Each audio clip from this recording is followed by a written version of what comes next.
Karen sang softly to herself as she stood in front of her mirror, smoothing the lines of her fitted charcoal gray blouse. The song wasn't anything in particular, just a soulful hum, a rhythm carried from memory and instinct. She never sang in public, never sang for anyone else, but in the quiet of her apartment, wrapped in warm light and silence, it came out naturally. Her voice had a velvet hush to it, full and deep, like something kept sacred. She clipped in her gold cuff earrings, stepped back, and assessed herself. Her reflection returned a statuesque woman with golden brown skin that shimmered against the muted tones of her outfit. Her face was sculpted with precision, high cheekbones, a narrow nose, and cat-like hazel eyes framed by tight curls styled into a crown of elegant coils. Her style, sharp, queen lines, purpose in every fold and tuck. No frills, no fluff, just fierce elegance and absolute control. Karen checked the time, 7:02 a.m. Perfect. She slipped on her trench coat and headed out into the morning. The city greeted her with that strange kind of stillness right before the storm of rush hour. The early spring air was damp with the memory of rain. The sky, the muted blue-gray canvas, threatened another round of drizzle. She pulled her coat tighter. A soft breeze curled around her legs, lifting the hem of her tailored slacks and brushing against her skin like a whispered warning. Karen liked mornings like this. Moody, cool, full of potential and pressure. She walked with purpose down the tree-lined sidewalk, each step a click of heels against wet concrete. Her work location wasn't far, just 6 blocks from her brownstone apartment, but the walk gave her time to arrange her thoughts into perfect order. Children with backpacks passed her, holding parents' hands, laughing without restriction. She didn't envy them, but she did notice them. Her mind drifted toward the prototype update she'd finished at 2 a.m. The interactive learning system, Focus, was closer than ever to completing its testing phase. It had taken 2 years of coding, algorithms, child psychology studies, and late-night breakthroughs, and it was hers, entirely hers. Karen had presented the latest improvements in last week's meeting, and she'd felt it. The resistance. Her boss, William Lattimore, didn't even hide his disapproval. He barely glanced at the analytics before redirecting the conversation to a new startup project under the medical division. More revenue ready, he had said, with silver-eyed certainty. Not every passion project needs to make it past the whiteboard. She clenched her jaw just thinking about it. Focus wasn't a passion project. It was a necessity. Not every child learned the same way. Not every mind followed the same structure. She knew this because she had lived it. Karen turned the corner toward the towering glass and steel structure of Lattimore Dynamics. A wind gust blew through the plaza, pulling a few leaves into a dance around her boots. The sleek metal building rose above her like a blade slicing into the cloud-heavy sky. She exhaled, steadying her breath, and stepped through the revolving doors. Inside, the air was cool and clinical, scented with citrus and leather. A receptionist greeted her with a nod. Karen returned it politely, but didn't slow her pace. No distractions, no indulgence.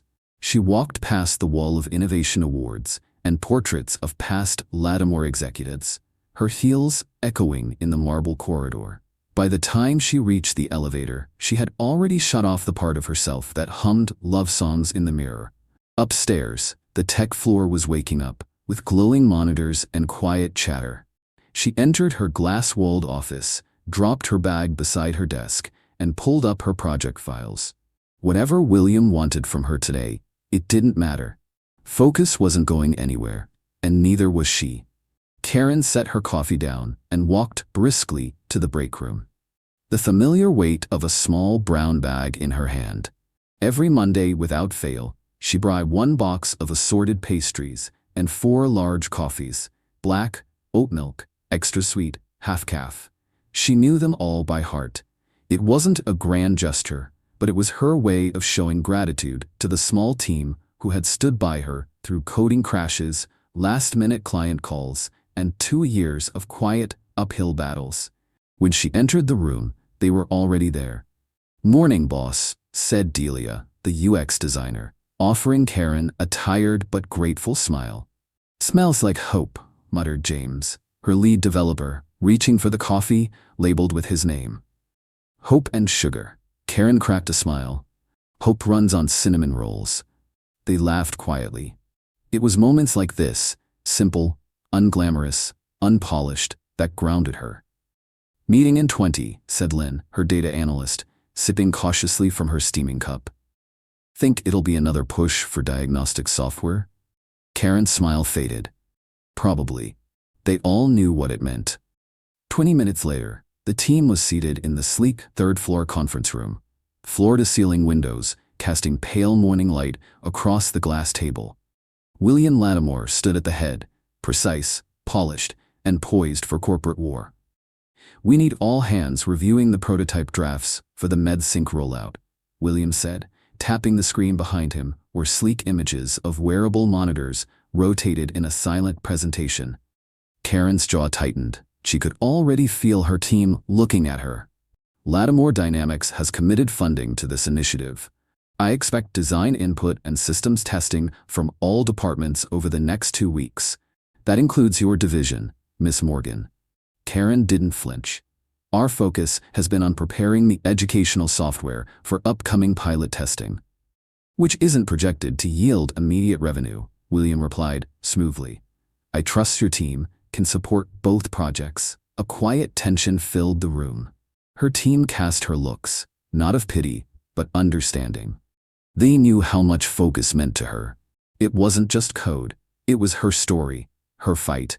Karen gave a small nod to them, as if to say, "Stay the course." Then she turned back to William. "We'll do our part." But her eyes said what her words didn't. "This isn't over." William Lattimore adjusted the cuffs of his charcoal suit jacket, standing before the expansive window of his corner office. Below him, the city pulsed, streamlined movement, structure, and purpose. Just as it should be. He admired efficiency, discipline, order, the cornerstones of his company's growth and his own reputation. In 10 years, he had transformed Lattimore Dynamics from a mid-level tech firm into a global conglomerate. With powerful divisions in medical software, wearable diagnostics, and data security. Educational tools? A vanity project in comparison. His silver-gray eyes flicked to the tablet in his hand, scrolling through weekly reports. The numbers confirmed what he already knew. The medical division was the future. High-return investments, constant demand, international partnerships. Karen's focus program was smart, but passion didn't pay dividends. A knock at the door. "William, do you have a minute?" came a familiar voice. His sister, Suzanne, stepped into his office before he could answer. She was always like that. Urgent, unfiltered, relentless in her own way. Her expression today carried weight. "What's wrong?" he asked, closing the tablet. She held her purse tightly, eyes scanning his immaculate office like it might swallow her whole. "It's Milo. He's falling behind in school again." William leaned against his desk. "He's 9. Kids go through rough patches." Suzanne's lips pressed into a line. "It's not just a phase. He can't focus, can't sit still. He's frustrated, embarrassed. I see it every day. I've tried tutors, apps, routine changes. Nothing is working." William's expression tightened. He hated not having solutions. "We have behavioral specialists in our health network," he offered. "I can have someone." "I don't need another list of overbooked doctors," she snapped. "I need help. Real help." She stepped closer, her tone softening. "Karen Morgan, you've got her working on medical prototypes, but I heard about her learning program. Something interactive, adaptive. That's what Milo needs. I want you to let me bring him in. Let her assess him." William's jaw tensed. Karen's project isn't scalable yet. It's not where the company's priorities lie. "Then maybe the company needs to get its priorities straight," Suzanne replied. "You're my brother. Help your nephew. Let's see what Karen can do." William looked away, out at the skyline. His voice, when it came, was low and unreadable. "Set it up. I'll be there." Karen pulled her hair into a loose bun as she glanced at her calendar. She didn't usually take unscheduled sessions, especially not ones involving visitors from the executive floor. But when Suzanne Lattimore requested a private consultation regarding her son, and William personally authorized it, Karen knew this wasn't optional. Still, she'd insisted the meeting take place in her department's learning lab, her space, where function and empathy were designed to work side by side. She dimmed the overhead lights, allowing the glow of the learning screens to set a softer tone. Calming textures lined the walls, wood tones, curved furniture, a floor-length sound panel designed to dampen the pressure of overstimulation. She'd built this room for kids like her. Kids who needed to think without the world screaming over them. The door opened. Karen turned and saw Suzanne, guiding a small boy by the shoulder. "This is Milo," she said with a tight smile. Milo's eyes darted to every surface. Bright, alert, and uncertain, he clung to a Rubik's Cube, twisting the colors like it was a secret code. Karen lowered herself to his eye level. "Hey, Milo, I'm Karen. This is my favorite room in the building. It's where we solve puzzles and break rules. But only the ones that don't make sense." Milo gave a small smile, still clutching the cube. Karen offered him a wireless headset. "You want to try something cool?" He hesitated. Then, slowly, he nodded. As Karen guided him to a station, she noticed a tall figure quietly entering the back of the room. William, in his usual tailored suit, standing near the wall like an executive ghost. His presence filled the space, though he said nothing. Karen activated the learning module, an adaptive simulation that responded to Milo's pace and input. The screen lit up with a storyline based on building a virtual treehouse, requiring decision-making, shape recognition, and visual mapping. Milo leaned forward in his chair. Within 5 minutes, he was immersed. Karen watched him work, subtly adjusting variables based on his patterns. His attention didn't drift. He wasn't distracted. He was focused, just not on the kind of learning most schools demanded. Suzanne stood off to the side, covering her mouth in silent relief. William remained unreadable. After 20 minutes, Karen gently ended the session. Milo blinked, surprised at how fast the time had passed. "Was that school?" he asked. Karen smiled. "That was learning." He grinned and whispered, "Can I come back?" Karen looked at Suzanne. "That's up to your mom." Suzanne nodded, her voice shaking a little. Yes. First time, please." As Milo picked up his cube and walked toward the door, William finally spoke. "You said you struggled in school too." Karen turned. "I did." "You," said Suzanne. She nodded once. "Severe attention delays. Sensory processing issues. Diagnosed late. I got lucky. Someone believed in me. Most kids don't." William studied her, something flickering behind his silver eyes. He didn't say another word, but he was thinking, and Karen could feel it. Karen stood alone in the lab long after Suzanne and Milo had left. The lights from the learning stations had dimmed, and the room had returned to its usual hush. But her mind was anything but quiet. She sat on the edge of the observation table, staring at the headset Milo had used. It still held his fingerprints, his focused silence, his breakthrough. This was why she fought so hard. Not for headlines, not for boardroom praise, but for moments like that. When a child who had been labeled as disruptive, challenging, or slow sat still, not out of force, but because someone finally met them where they were. She rubbed her hands over her face. She wasn't used to sharing her past, especially not in front of him. But something in Milo's eyes mirrored a younger version of herself. The little girl who stared out classroom windows and got punished for not sitting still long enough to spell her own name. Karen never expected to admit it in a room where William Lattimore was present. But for some reason, it hadn't felt like a mistake. It had felt necessary. 2 floors above, William stood in his office, staring out over the skyline again. But this time, his mind was anchored in the past, not the future. He couldn't stop thinking about what Karen had said. "I got lucky. Someone believed in me." It didn't match the image he had of her. She was always composed, surgical in her thinking, controlled in her appearance.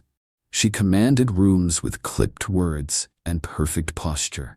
But now he realized that control came from knowing what it felt like to have none. He tapped his tablet and pulled up her personnel file, not because he doubted her story, but because it didn't add up. Her transcript from undergrad was impressive. Master's level work in cognitive design, internship awards, early patents, top-tier scholarships. But then he saw it. An early academic record, marked restricted. Curious, he made a call. "Get me a full educational profile on Karen Morgan, pre-college. Start from age 5, quietly." "Of course, sir," the assistant said. An hour later, the files came through. His screen displayed a string of assessments from Karen's childhood. Severe attention delay, auditory processing disorder, early language development gaps. She was moved between 3 elementary schools, labeled difficult by 2 of them. She didn't receive real support until age 11 through a private intervention center called the Nest Learning Institute. That's where the tide changed. That's where the gaps began to close. William leaned back in his chair. He didn't realize he'd stopped breathing until he exhaled deeply. It wasn't pity he felt. It was something closer to reverence and a quiet kind of shame. He'd almost shut this down, almost erased her work for the sake of easier funding. He stared at her childhood report card, where one teacher had written, "Karen is bright, but she needs a world that listens before it demands." He turned off the screen, then looked out the window again. This time, he wasn't thinking about diagnostics. He was thinking about a little girl with a brilliant mind who nearly got left behind. And the woman she'd become, building a bridge for others to cross. Karen stared at her screen, her fingers hovering over the keyboard, though her thoughts were far from lines of code. Since Milo's session, something had shifted. Not in the data, not in the team, but in him. William had gone unusually quiet. He hadn't pushed another medical memo her way in days. That alone was enough to raise suspicions. Then, at 4:17 p.m., her inbox chimed. Subject, focus, pilot strategy. From William Lattimore. Message, "I've reviewed your latest assessments. Clear progress. Let's discuss scaling options, privately. Boardroom C, tomorrow, 8:30 a.m. WL. Karen blinked. William Lattimore didn't compliment. He evaluated, dissected, redirected, never supported. She reread the message 3 times before closing her laptop, unsure whether to be flattered or alarmed. Meanwhile, William sat at home, a glass of scotch sweating on the table beside him. His penthouse, all clean lines and dim lighting, looked cold tonight, more than usual. Probably because it was the first time in 3 years it felt truly empty. Meg's heels had clicked out of his life just 2 hours earlier. "I can't do this anymore, Will," she'd said, crossing her arms at the entrance to their shared living space.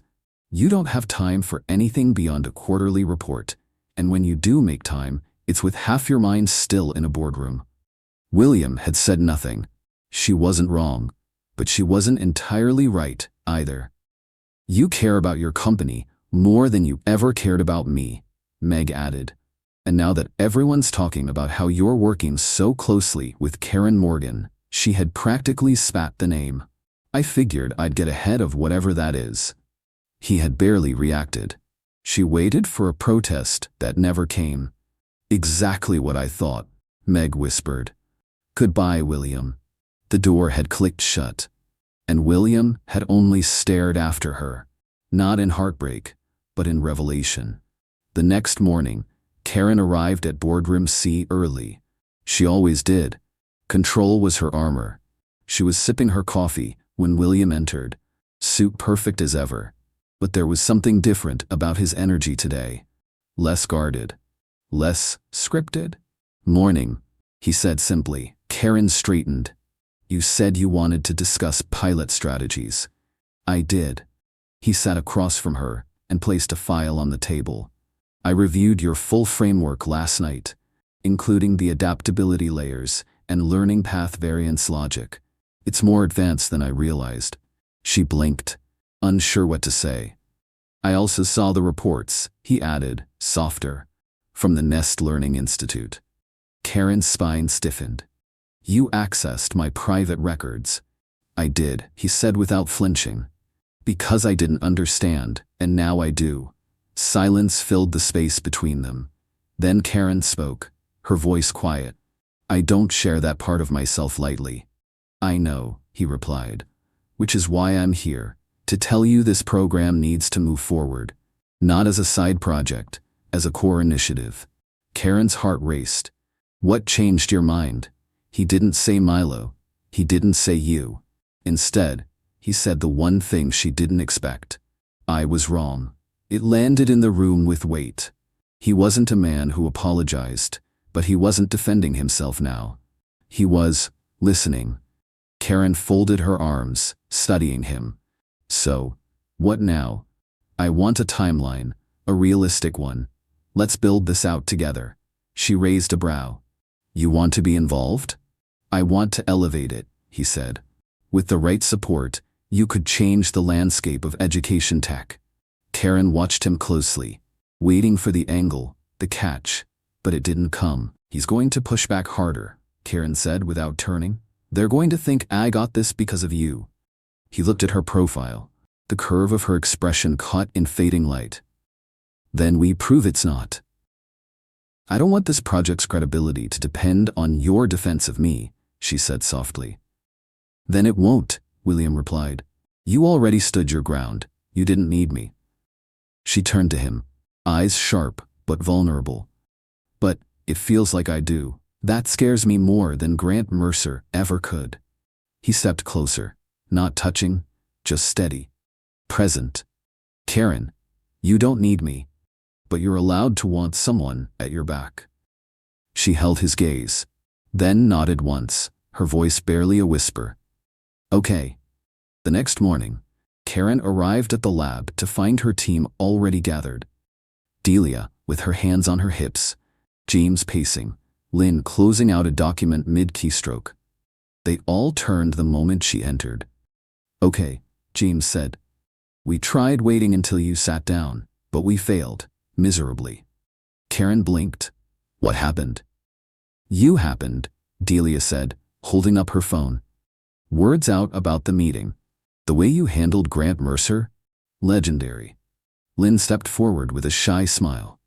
"Someone posted an anonymous recap on the company thread. Said you sliced through investor arrogance with the elegance of a samurai in heels." Karen groaned. "I didn't ask for that."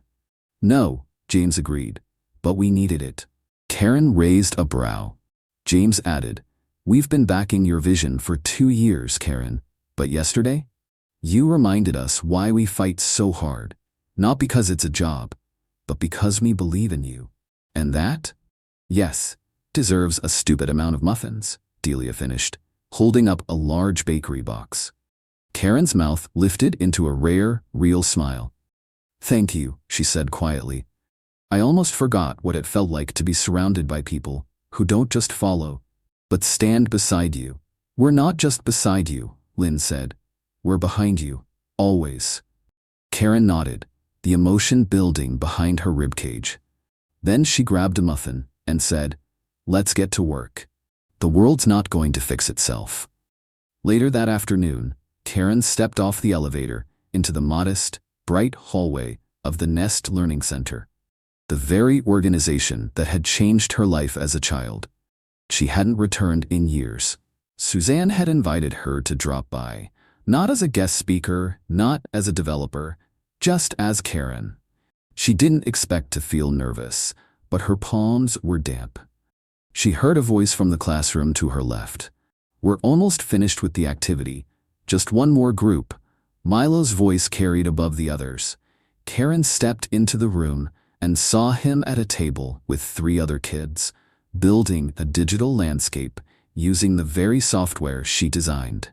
His little hands moved confidently across the touchscreen, organizing shapes, colors, and audio triggers.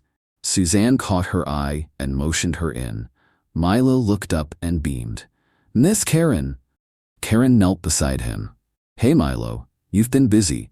I built this tree fort with music and colors," he said proudly. "It's got 4 doors, but you can only open them if you guess the right sound." Karen smiled. "That's incredible. Can I try it?" He handed her the tablet, eyes glowing with excitement. Karen tapped and was greeted by a sound puzzle, notes ascending in pattern. She chose the matching door, and it opened to a reading challenge. She laughed softly. "You cracked the whole system." "I didn't just play it," Milo said. "I understand it now. I learned from it." Her breath hitched. He wasn't just surviving the activity. He was thriving in it. Suzanne approached, placing a hand on Karen's shoulder. "He's a different kid since your session. His teacher said he's more focused. More willing to try. He told me Miss Karen made a game where I finally feel smart." Karen blinked fast, willing the tears not to come. This was the proof no investor report could capture, no venture capitalist could measure, no corporate quarterly could reduce. This was impact. This was purpose. She bent lower and said to Milo, "You made your treehouse, your way. I just helped build the doors." Milo gave her a muffin-sized smile. Karen stood and walked with Suzanne into the hallway. "He doesn't know it yet," Karen said softly, "but he just reminded me why I started all this." "You gave him a future," Suzanne said, "and in return, he gave you back your past, the part that needed healing." Karen didn't respond. She couldn't, not without her voice cracking. That night, Karen returned home, sat at her kitchen counter, and stared at her tablet, open to that investor spreadsheet. But it didn't matter the way it had before. She closed the file. Instead, she opened a blank page. Title: Phase 3 Proposal, Nationwide Adaptive Learning Expansion. And for the first time in a long time, her hands didn't shake when she began to type, because the world was beginning to listen, and she finally believed she was worth hearing. The Lattimore Annual Board Gala was a meticulously orchestrated evening. Tailored gowns, clinking crystal, and a ballroom that smelled like expensive florals and hidden agendas. Karen stood at the entrance, her deep emerald dress hugging her frame in crisp, clean lines. No ruffles, no shimmer, just structure and strength. Exactly how she liked it. Her curls were swept into a loose chignon, a few tendrils framing her face. Even with all eyes scanning the room, she felt more composed than ever. Until William stepped beside her. His silver eyes met hers. "You came," he said, not as a question, but as a quiet, unspoken thank you. "You asked," she replied simply. He offered her his arm, not possessive, not performative, just present. They walked into the ballroom together. Instantly, whispers stirred the air like silk. Lattimore, Morgan, together. Karen ignored them. William didn't flinch. They moved through the crowd, his hand resting lightly on the small of her back as they spoke with donors and executives. For once, she didn't feel like the tech lead in the background. She wasn't a project manager tonight. She wasn't someone's silent partner. She was seen. Until she arrived. Meg Reynolds, draped in a red satin gown that shimmered like a warning flare, she entered with camera-ready poise, her gaze locked on William and Karen across the room. Within minutes, she was approaching them with a flute of champagne in one hand and a smile that didn't reach her eyes. "Well," Meg said, her voice laced in velvet and glass, "if it isn't the belle of the boardroom."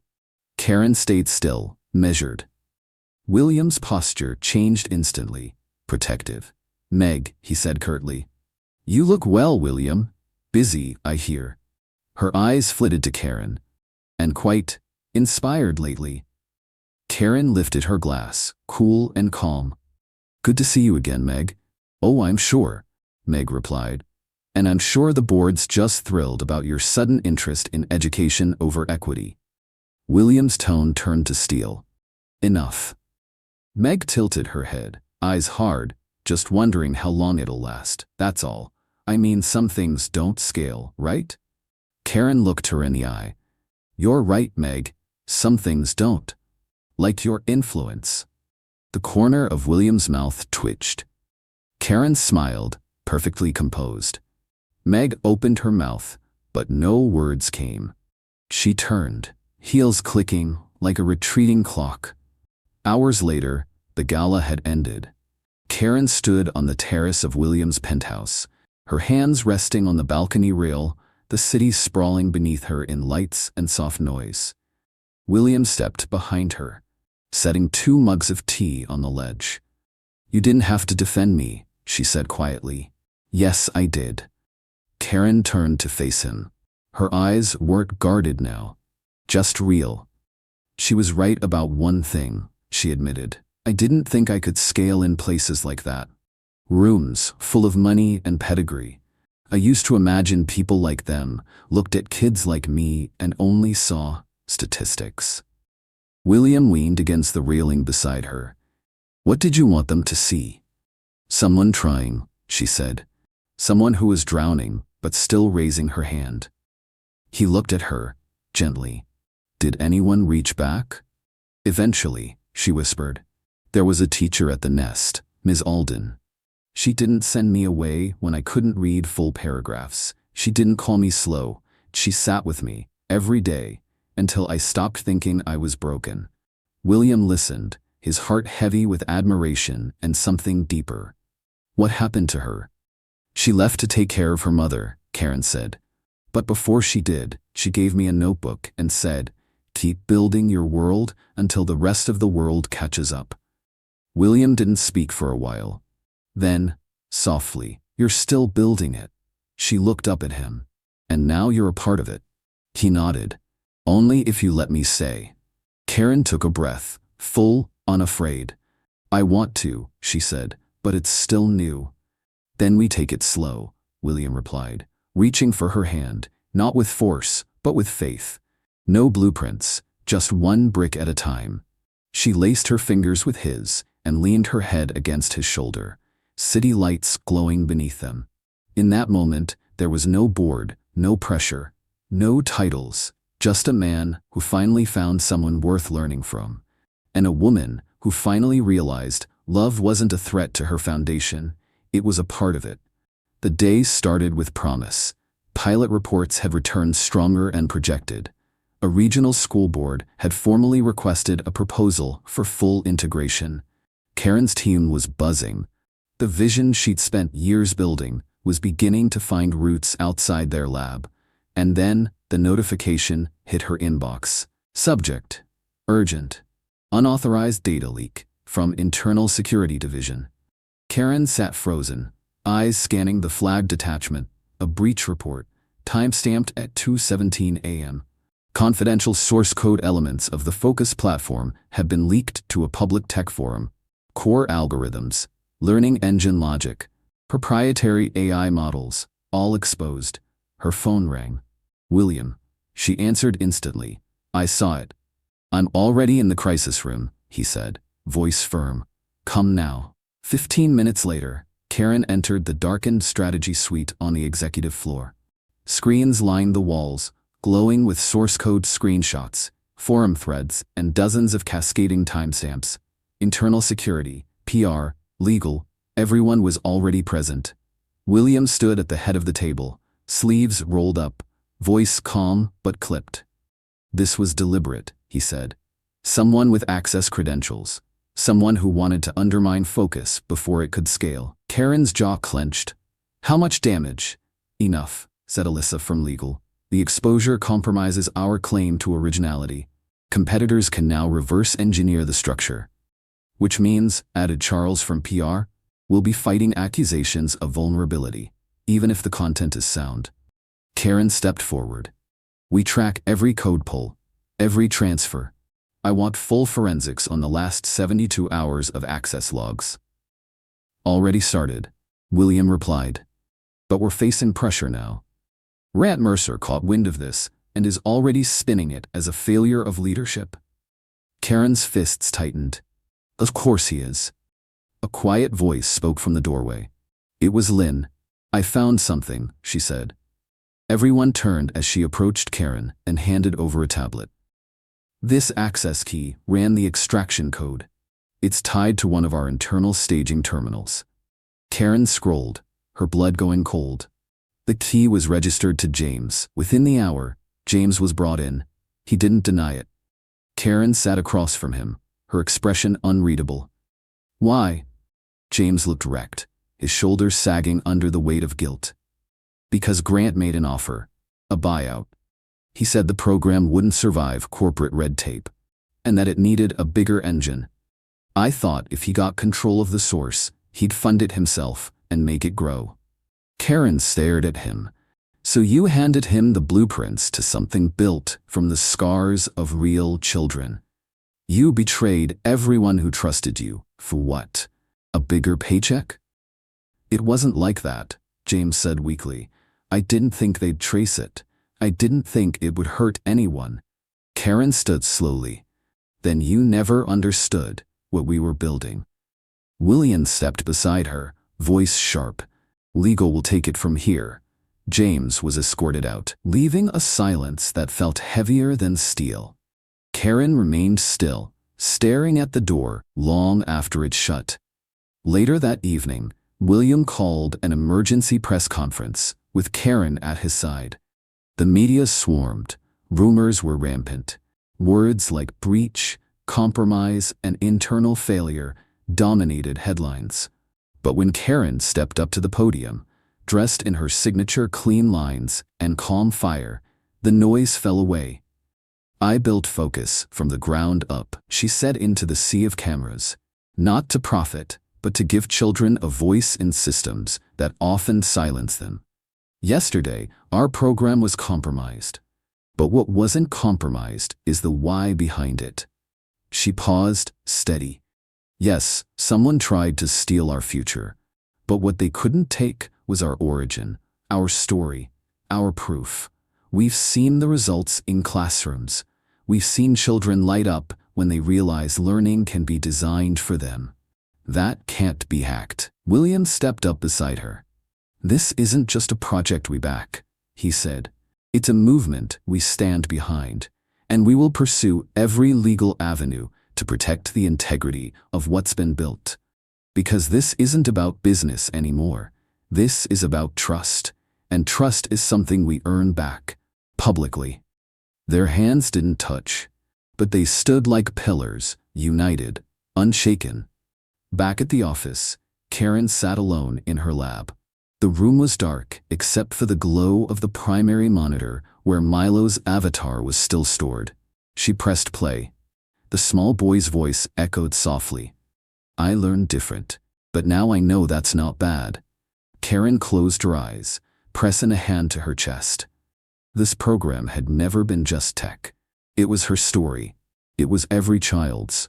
And they wouldn't let it be rewritten by greed. Karen stood at the glass doors of the Lattimore executive boardroom, her reflection staring back, sharp, composed, armored in black, with a single gold pin at her collar. This wasn't about appearance. This was about survival. The internal board had called a formal review to determine the future of Focus. With the sabotage still fresh in the company's memory, and investor confidence rattled, Karen was prepared for scrutiny. But she wasn't prepared to surrender. William touched her elbow lightly. You don't have to prove anything. Karen turned her head slightly. I know. But I will. Inside, the room was filled with power. Board members, financial advisors, legal counsel, and division leaders, all seated in a perfect arc of judgment.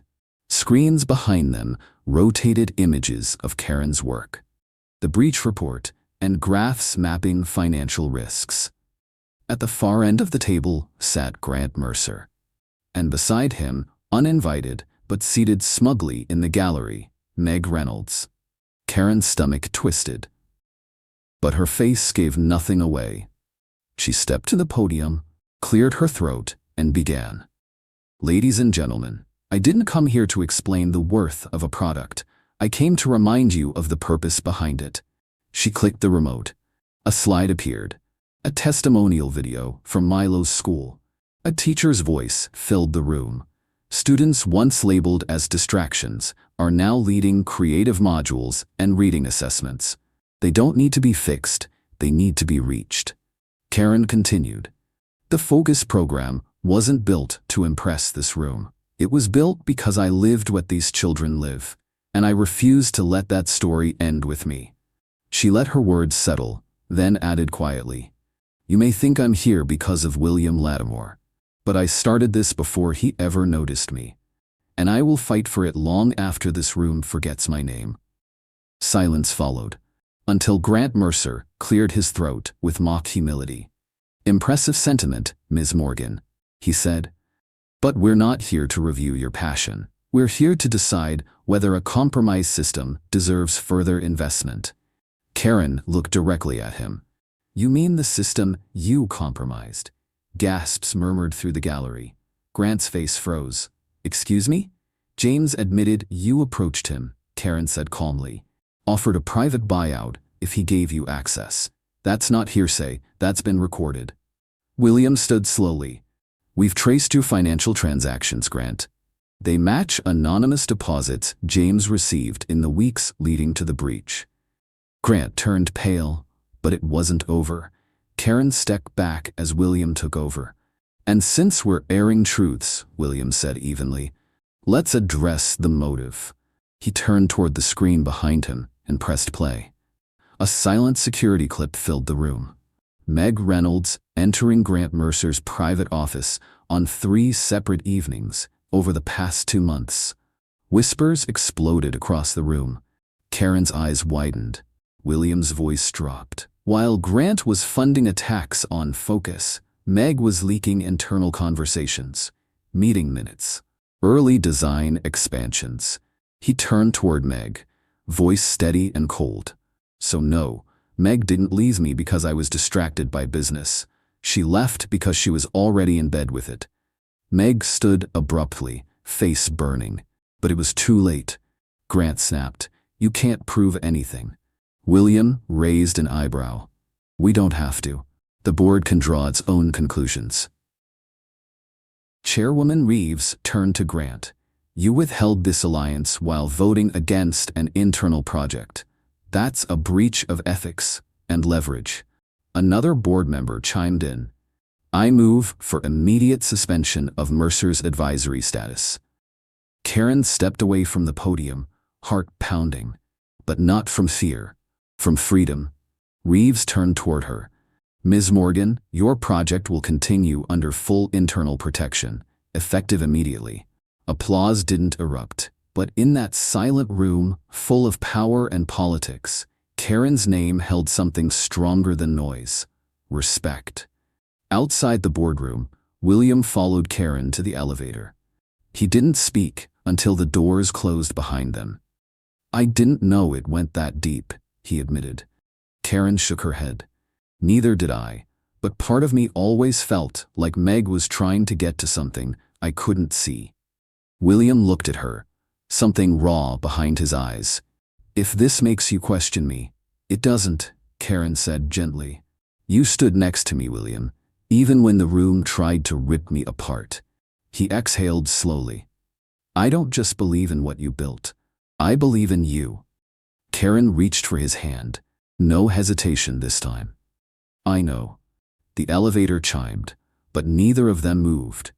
Karen opened the car door and stepped onto a quiet gravel path, surrounded by trees that swayed in the wind, like they had nothing to prove. No skyline, no boardrooms, no cold glass walls. Just silence. Real silence. She turned slowly, stunned by the cabin tucked into the hillside, a mix of stone, wood, and soft edges, perched above a glistening lake like something out of a retreat catalog. "I didn't even ask where we were going," she murmured. William stepped out behind her, sleeves rolled up, no tie, just the wind catching his hair as he smiled. "I figured you'd appreciate somewhere that doesn't buzz with phone signals." Karen let out a soft laugh, the first real one in days. They hadn't spoken much since the board hearing. Between interviews, legal wrap-ups, and fallout from Grant and Meg's exposure, time had been stripped down to obligation. But William had sent her a text the night before with just 4 words: "Pack light, leave early." She had replied, "Why?" He'd sent back, "Rest needed." Now, here they were. Hours passed slowly in the cabin. Karen kicked off her heels, sat on the deck with tea, and said nothing.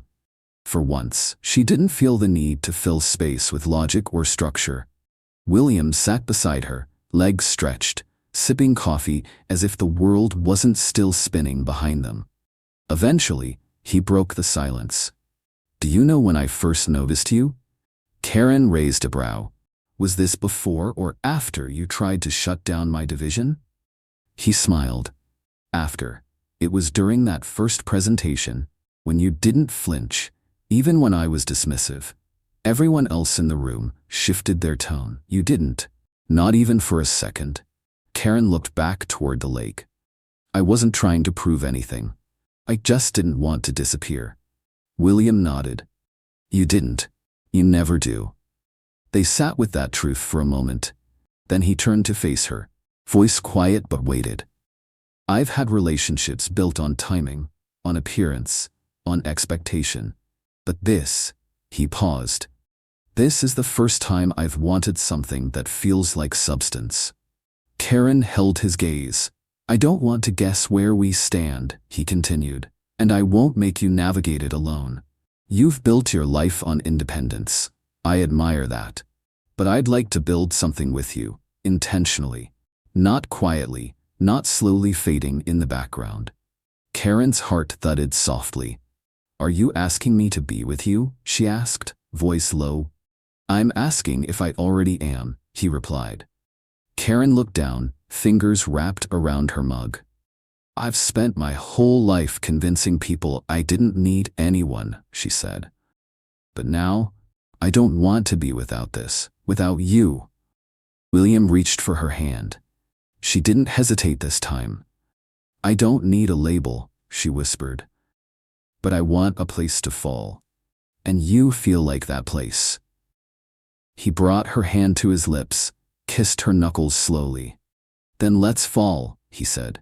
"Together." 3 days later, the city welcomed her back with the hum of traffic and muted headlines. But Karen felt different, calmer, rooted. She stepped into the Nest Learning Center just before lunchtime, holding 2 small boxes. One held muffins, the other something more sacred, a flash drive containing the new secure build of Focus. Milo spotted her first. "Miss Karen," he shouted, running up to hug her around the waist. She knelt, surprised but not unsteady. "Hi, Milo. You been learning anything amazing lately?" He nodded eagerly. "I beat the level with the memory game. Mom said I'm the fastest in the group." Karen's smile was warm and wide. "I believe her." Suzanne appeared in the doorway, arms crossed, beaming. "Back from your mystery vacation?" Karen shrugged playfully. "Let's call it emotional tech support." Suzanne laughed. "Whatever it was, you needed it. You look like someone who finally believes they deserve the good things." Karen paused at that, then nodded. "I do." Later, she stood in the center of the digital learning room, students clustered around screens, giggling and solving challenges. The latest Focus version glowed on every monitor, streamlined, polished, and fully encrypted. It was alive, not because it survived scrutiny, but because it was wanted. "Miss Karen," said a little girl with braids and glasses, Did you make this game just for us? Karen knelt beside her. I made it for every kid who learns in their own way. The girls smiled. Then it's perfect. Karen stood by the window after the session, looking out over the playground. Children ran freely, unafraid of failure, unafraid of being seen. William had texted her that morning. You're not just changing lives. You're teaching them how to own them. She smiled to herself. He wasn't wrong, but for the first time, she was changing hers too. Not by retreating, but by finally letting someone stay. The email came just after sunrise. Karen sat at her kitchen table, still in a robe, steaming tea in hand. Her inbox, usually a blur of updates and follow-ups, held something unexpected. Subject: National Learning Futures Summit. Keynote invitation from Office of Public Education Innovation. She blinked, rereading it twice. They weren't just asking her to attend. They were inviting her to open the summit. We believe your work with the Focus program represents the future of inclusive education. We'd be honored to have you share your vision with educators, researchers, and policymakers nationwide. Her first instinct was to question it. Why her? But the voice in her head wasn't doubt this time. It was something new. Readiness. She forwarded the message to William without commentary. His response came back less than a minute later. You've always been the keynote. The world's just catching up. Later that evening, Karen returned to her apartment after a long day of final testing rounds. She unlocked her door, expecting silence. Instead, soft jazz was playing in the background. A warm scent drifted from the kitchen. Rosemary, garlic, lemon. And William was standing at her counter, sleeves rolled up, focused on stirring a creamy sauce like his life depended on it. Karen blinked. You broke into my apartment? She asked, setting her bag down. He didn't look up. You gave me the key 2 days ago, she smirked. I forgot. I didn't. He turned off the burner and wiped his hands. I know you've been running on fumes, and before the summit becomes another thing you carry with perfection, I wanted to do something quiet. He led her to the table where 2 plates were already set. Nothing extravagant, just comfort food. Seared chicken, mashed potatoes, a small bottle of her favorite wine. Karen stared for a long moment, touched in a way she didn't know how to express. Thank you, she whispered. He pulled out her chair, but instead of sitting across from her, he sat beside her. Once they began eating, he grew quieter, like something was building beneath the surface. Karen noticed. You okay? William reached into his jacket, pulled out a small, navy blue notebook with worn corners, and set it beside her plate. I found this in your office drawer a week ago, he said, under the Focus prototype sketchpads. Karen's breath caught. It was her notebook, the one Miss Alden had given her when she was a child at the Nest. The one with pages full of crooked handwriting, sketches of imaginary devices, and dreams written sideways across margins. You kept it, William said gently. Karen touched the cover. It was the first time someone told me my ideas mattered. William nodded. I had it restored. The pages were getting brittle. She looked at him, eyes wide with a cocktail of gratitude and something that bordered on tears. I wanted you to remember, he added, that long before any boardrooms, before me, before this company, you were already building a world no one else could see. Karen swallowed hard. No one's ever done anything like this for me, she whispered. William took her hand. Then I hope this is just the beginning. A week later, Karen stood backstage at the National Learning Futures Summit, watching through a slit in the curtain as the room filled. Educators, advocates, researchers, policymakers, and media. Her heart pounded. This wasn't a product pitch. This was a call to action. A stagehand gave her the signal. Karen stepped onto the stage. No cue cards, no teleprompter. just her truth. She approached the podium, looked out over the audience, and began. When I was a child, I was often told I was a problem, that I didn't pay attention, that I couldn't focus, but the truth was, I just couldn't learn in the way I was being taught. She paused. I didn't need a label. I needed a system that saw me. Images of children using focus played on the large screen behind her. Milo's voice included. Focus was built not to fix children, but to free them. To remind them they're not broken, they just learn differently. A standing ovation followed, not from the corporate world, but from the real one, the one she'd been trying to reach all along. After the conference, Karen stepped out onto the hotel balcony, overlooking the city skyline. William joined her, hands in his pockets, a soft pride in his eyes. How do you feel? He asked. Like something cracked open, she said, but not in a bad way, like light finally got in. He handed her a small envelope. I had something made for you, something to carry forward. Inside was a slim black card.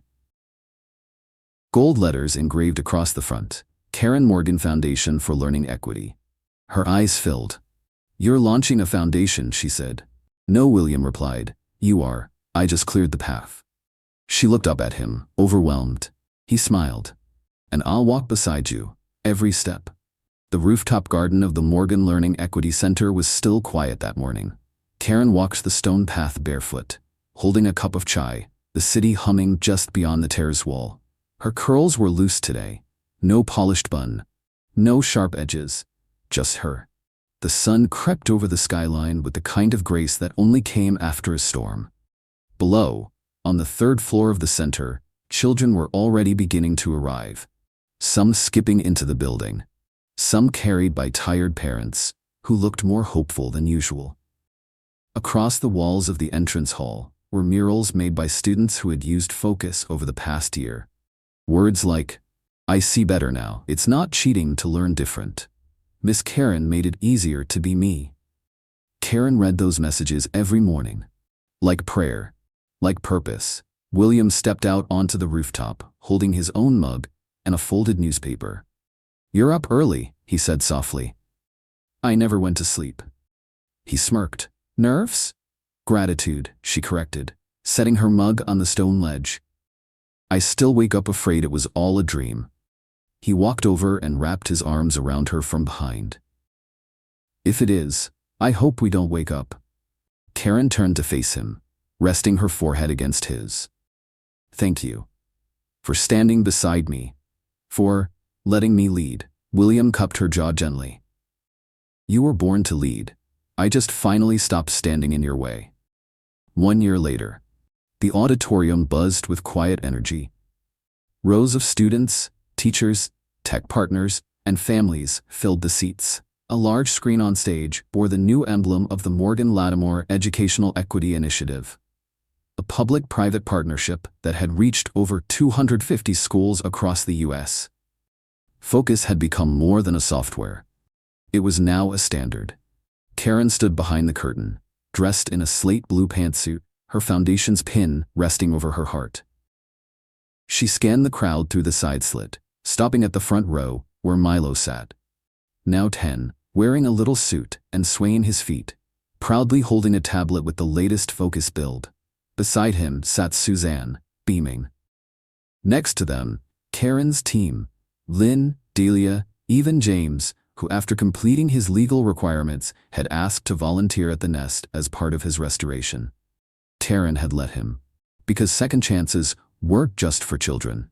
And finally, on the other side of the row, William, his silver eyes locked with hers across the distance. He gave her the smallest nod. You've got this. Taryn stepped into the spotlight. After the event, Karen returned to the nest to attend a small ceremony where a new learning room would be dedicated in her name. She hadn't expected it. Miss Alden, now retired but present, stood at the podium with watery eyes. Years ago, she said, I handed a shy, brilliant girl a notebook and told her to build a world no one else could see. Today, we're standing in it. Karen wiped her eyes, She didn't run from the attention anymore. She stood in it, owned it. That night, she and William walked hand in hand along the riverfront near their new home, still in the city, but far enough from the noise that it felt like a soft reset. "Do you miss being silent?" William asked. Karen shook her head. "No. I think I was only in love with it because I was afraid of being heard." He smiled. "And now?" "Now I know," she said, "that my voice was never the problem." They stopped at the overlook, watching lights flicker over the water. William turned to her. "Where do we go from here?" Karen leaned her head against his shoulder. "Wherever the work leads, and wherever the love grows." They stood there as the wind wrapped around them, not as a gust, but as a guide, side by side, unshaken and unstoppable. The end. Hope you enjoyed listening to Green Tea Tales. Help our channel to grow with likes, shares, and subscribes.